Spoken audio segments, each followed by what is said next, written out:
Well, Philadelphia, congratulations.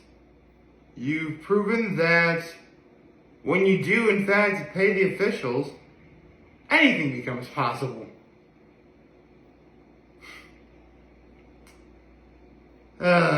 Sorry, Bills fans and Bills Mafia. I was rooting for you. I really was. I mean, 2 horse collar tackles. Pass interferences on so many angles. And, okay, well, to be fair, you guys had 20 seconds left in regulation with 1 timeout. Not once did it occur to you to even try and get to the field goal line. I mean, look, for the last couple of years, the narrative has been 13 seconds. You had 20.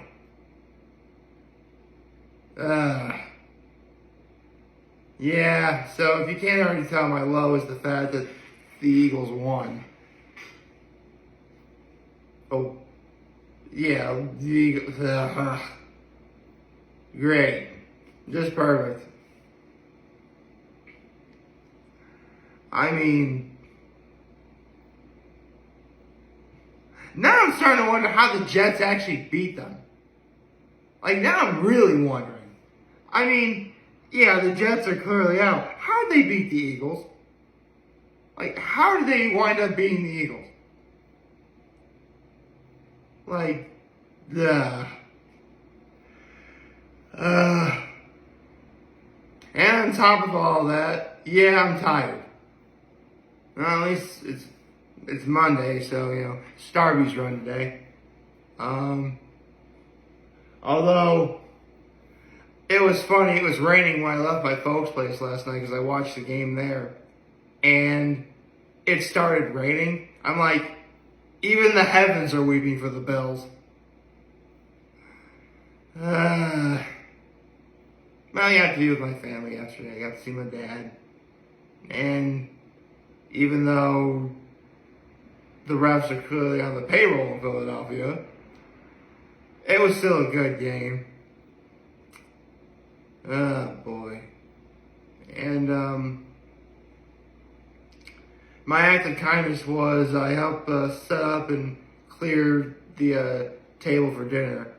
It was just my dad and I, and we had leftovers from Friday, which was a surprising amount of food left. So it was all pretty good. And yeah, on the whole, again, I'm so glad about the fact that even though I didn't go to the Parade of Lights, and I do have a little bit of FOMO, I'm not letting it bother me so much. Besides, again,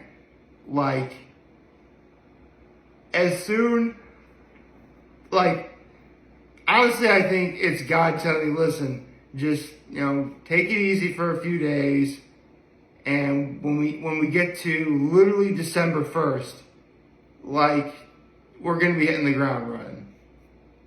So that's about all we can do for now.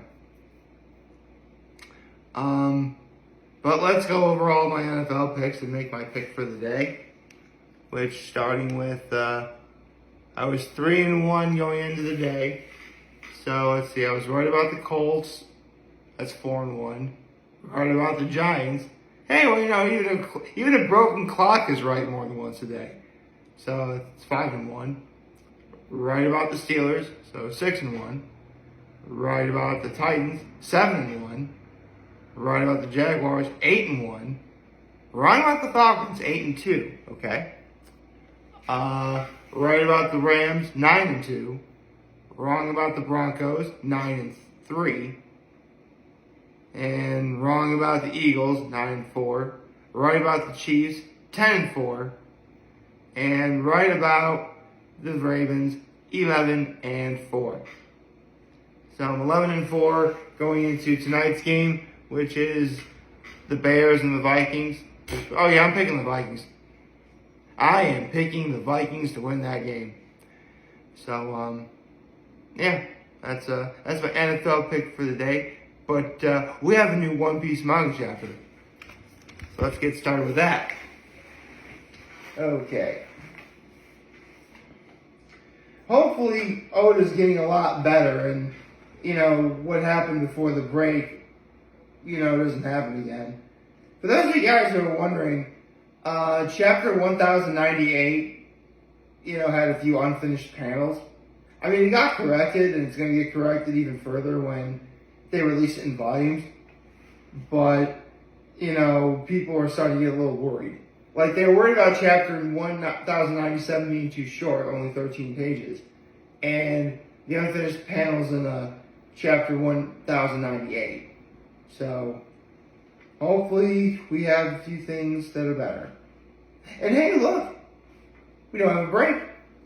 So, actually, I just thought of something, but I'll wait until a minute. But I'll wait until I'm done reading this chapter. So, with that said, One Piece chapter 1099, Pacifist. Okay, it looks like it picks up where Kuma is.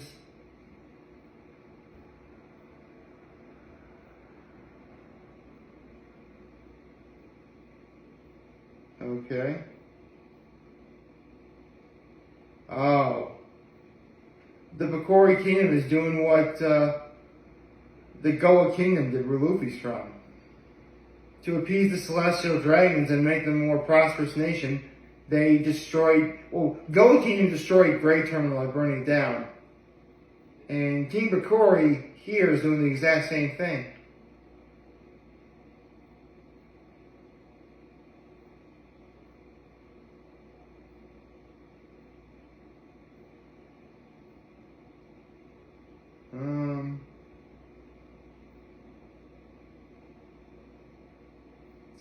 Few people are rioting, and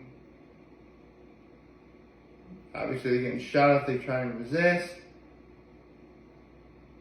Ooh. Oh, I wish you guys could see this panel of Kuma just at his most angry right now. Like, this is one of the most satisfying panels I think I've ever seen Oda draw. Because that's the face of an individual who's been a good boy his entire life, and now literal shit is hitting the fan. And he said all he can stand, and he can't stand no more. That is a satisfying face if I ever saw one. Okay.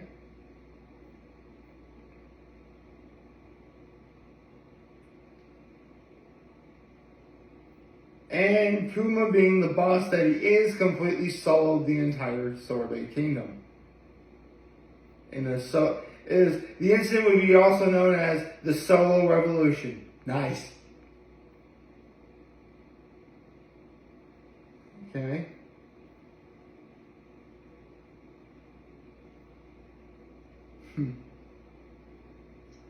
Okay. I heard rumors that someone thought that Foxy was in this chapter, and I think I see it here. That's not him.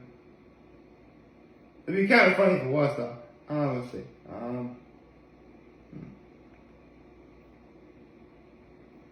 Okay, so they made Kuma the new king, but in name only.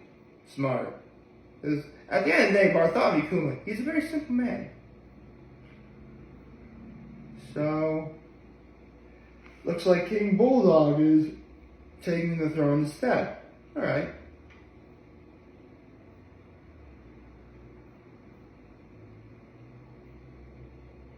Wait. How did Bonnie grow up already? Oh my gosh, Bonnie ate the... Okay. So, in a recent SBS volume questionnaire, Oda mentioned that Bonnie's devil fruit is known as the AJ fruit. This is the first time in the series it's actually mentioned, though. Okay. Alright.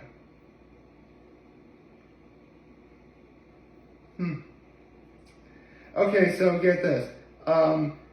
King Bulldog has a grandmother named Connie, and when Bonnie grows into an old woman, she looks exactly like her. That's pretty cool.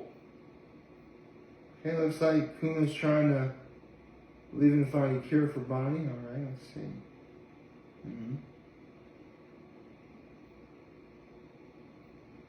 Okay, this is the third time McCory showed up. Why?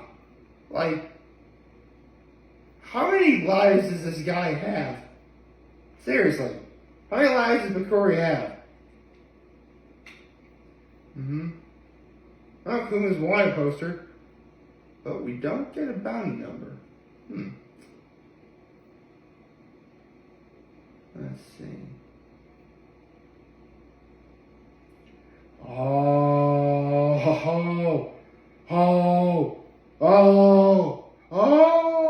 Okay, so, you're probably wondering what I just did, like, for. So, back on Sabadi, when Kuma separated the Straw Hats went to, different areas, right? For years, people thought it was completely random, but no, they're not.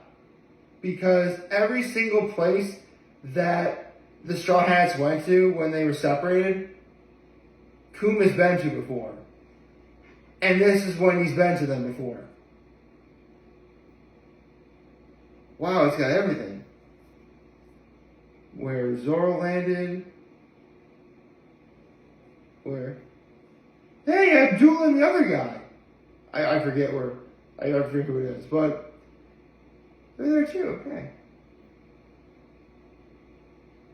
Witheria, the Boing Boing Archipelago. Man, Kuma went all over the place. Ran the Revolutionary Army too. Okay. Okay, talking to Dragon. All right.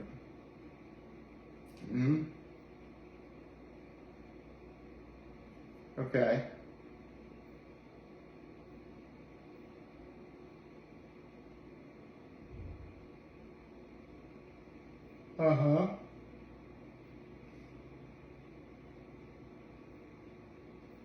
Oh. Okay. Looks like Dragon mentioned what happened at Punk Hazard, how Vegapunk had to move to Egghead. Alright, so that's how Kuma found his way to Egghead, eventually. And it's eventually right now. Oh, that's adorable. Okay, so, obviously because of the sapphire scales, Bonnie can't be in sunlight. So, Kuma puts in like a cage for to protect her from the sunlight. And he put his daughter in a cage? Dude! Bartholomew Kuma is a very, very, very large man. And Bonnie is a very small person in comparison. Not to mention, again, you need to be protected from sunlight. Okay.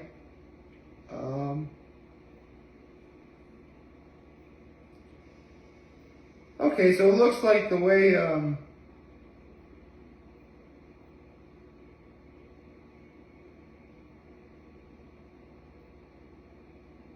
okay.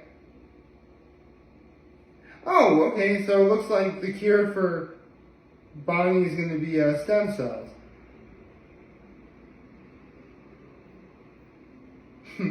I love that Vegapunk says it'll cost about as much as creating a cyborg. Kuma's like, you're gonna turn her into a cyborg? He's like, no, it'll cost as much as a cyborg. Okay.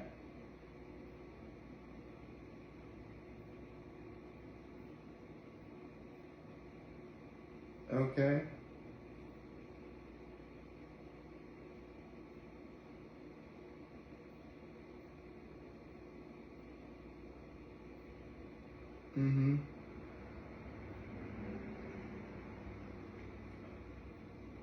Oh, they're talking about making the pacifistas.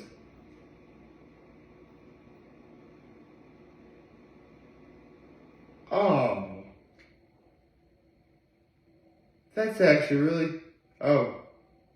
Looks like Saturn's listening in to the whole conversation, including the part about the fact of Kuma being a Buccaneer. I like that, though. So here's the thing. Ultimately, Kuma gave the okay to make the pacifistas. But because it was for the sake of, okay, if what you're going to create is going to help people, I'm all for it. This just proves that Bartholomew Kuma, okay, forget being too good of a person for the world of One Piece. He's just too good of a person in all fiction, if that makes sense. Oh, man. That might be the last lighthearted panel of this Kuma flashback. I'm just saying it right now. I wonder what's going to happen next week.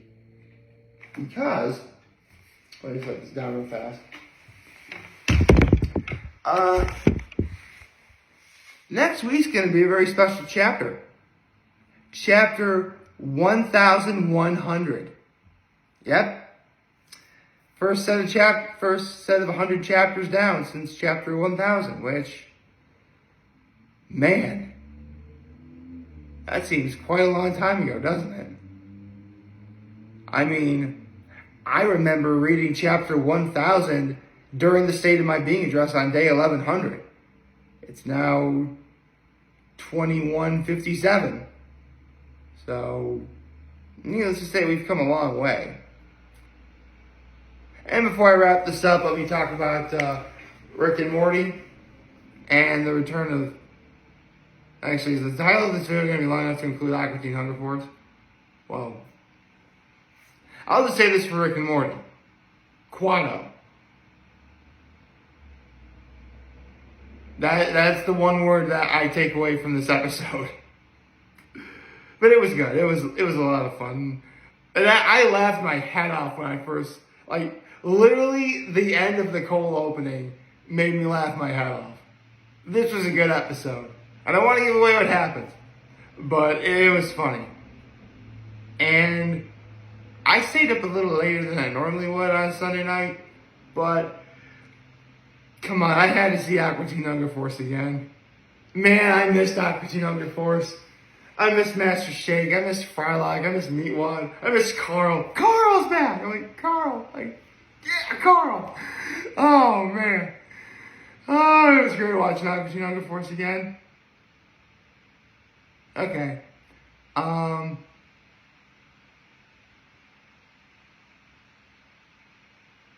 That's about all I got. I hope you like this video. If you like and subscribe to the YouTube channel, follow me on social media. As always, I'm very homie in this video for all of you guys watching Joe video. Hope we have a wonderful, wonderful, wonderful Monday. I forgot to say happy Monday. Happy Monday, everyone. And welcome to the last Monday in November. And remember, if you guys want to talk to us, we're here to end the day. Take care and make good choices. 607 all day, baby.